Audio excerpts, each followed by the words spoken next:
पुरुष र स्त्री मिलेर पैदा चाहिँ गर्यो तर धर्नी साथै नेपाल सरकारले 500 लिन्छ जन्म दर्तालाई भनेर त्यसका भाउको हामीले प्रयास गरेर छोरछोरी जन्माउनु छ उसलाई हामी ट्याक्स तिर्नुपर्छ त्यो मौरी बस्छ कि मर्छ कि मार्छ कि मर्छ कि मार्छ त्यसको कुरा चाहिँ हामी मानव भएर मान्छे त सबैले जन्माउँछन् तर मान्छे मानव बन्न सिक्नुस् राजाले हामी एउटा बाउ सम्झ्यौं क्या एउटा घरको बाउको सम्पत्ति 5 वटा छोरालाई भाग लाएर दिँदाखेरि बाउलाई हेर्न सकेन ती छोराहरूले भनी स्वत त्यो लाल पूर्जा सहित ऊ छोराहरूलाई कारबाही गर्न अघि बढिन्छ कि बढिँदैन वैधानिक तरिकाको पहिलाको जस्तो हामीले फेरि यसरी जिउ गरेर सरकार भनेर हामी जानु नपरोस् उहाँले पनि हाम प्रजा हो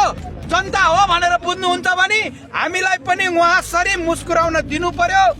सिकान यहाँको अहिले बहुलवादी नेताहरू केमा गए पैसाको झुन्डमा गए राम्रा महल बनाउन गए अनि नेपालीलाई रुवाए उनीहरू रस खान्छन् हामीलाई छोकरा दिन पनि तपाईँ हामी झगडा गर्नुपर्छ एउटा घरमा 5 जना सन्तान छन् ती सबै कोही राप्रपा भए कोही एमाले भए कोही कांग्रेस भए कोही तपाईँको ऊ डटपेनको के अरे हाम्रो माधव कुमार नेपाल त्यो कुन हो समाजवादी भए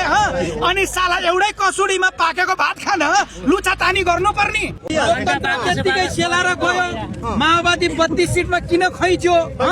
अनि त्यस पछाडि अर्को फेरि यी साना टुक्रे दलहरू किन यस्तो भए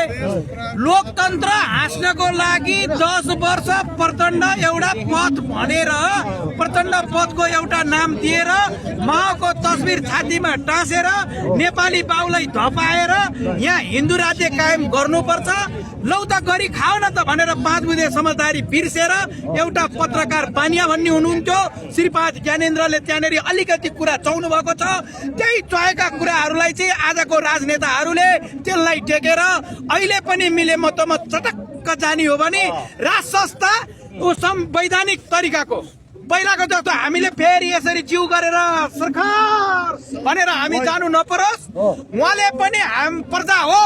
जनता हो भनेर बुझ्नुहुन्छ भने हामीलाई पनि उहाँ सरी मुस्कुराउन दिनु पर्यो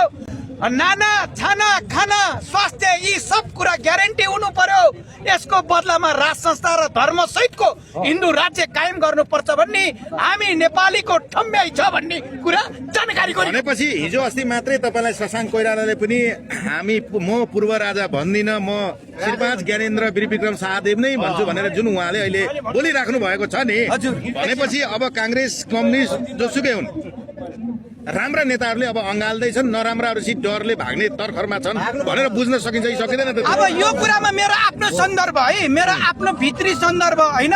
कसै कसै गुरुहरू भई भनेर यी भविष्यवाणी गरी भन्छन् हैन भूकम्प आउँछ हैन पछि आउँछ संसार हल्लिसकेपछि विध्वंस भइसकेपछि यहाँ त राजाले हामी एउटा बाउ सम्झ्यौं क्या एउटा घरको बाउको सम्पत्ति 5 वटा छोरालाई भाग लाएर दिँदाखेरि बाउलाई हेर्न सकेन ती छोराहरूले भनी स्वत त्यो लाल पूर्जा सहित ऊ छोराहरूलाई कारबाही गर्न अघि बढिन्छ कि बढिँदैन हो त्यही कारणले हिन्दू राज्य उसको 140 वर्षसम्मको इतिहास नरभूपाल शाहदेखि पृथ्वीनारायण शाहले एकीकरण गरेको हाम्रा यी चार काजी भन्ने छ नि अहिले नामहरू ती काजीहरू बस्नेत काजी थापा काजी कौवर काजी यसरी तपाईको यी काजीहरूले ल्याएर यो देश बचेको छ तपाईँ हाम्रै बाउबाजे संस्कृति हाम्रो बहुजातीय बहुधर्म बहुसांस्कृतिक छ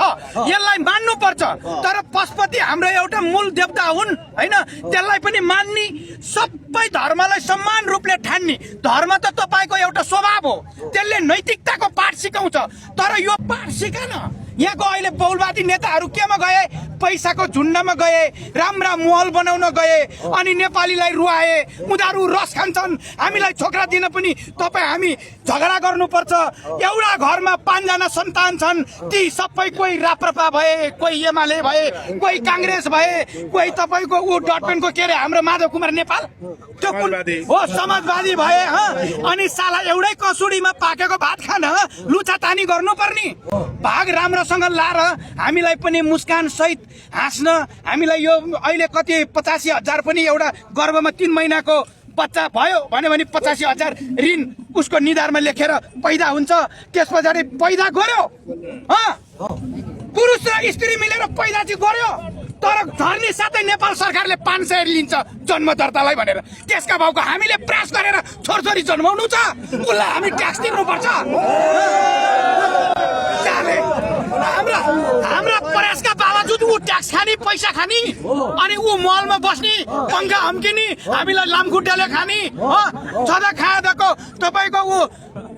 फुलमा खेल्ने मौरीलाई टिपेर भैँसीको आलमा राख्दा त्यो मौरी बस्छ कि मर्छ कि मार्छ कि मर्छ कि मार्छ त्यो कुरा चाहिँ हामी मानव भएर मान्छे त सबैले जन्माउँछन् तर मान्छे मानव बन्न सिक्नुस् धर्मसहित भएन भने 72 छोडिदिनुहोस् 90 साल छोडिदिनुहोस् अस्ति मात्रै 2:51 18 सेकेन्ड हल्लायो त्यो 18 सेकेन्ड त यसो तपाईँहरूलाई छन्द दिएको मात्रै हो एकचोटि माथिबाट चट्याङ तलबाट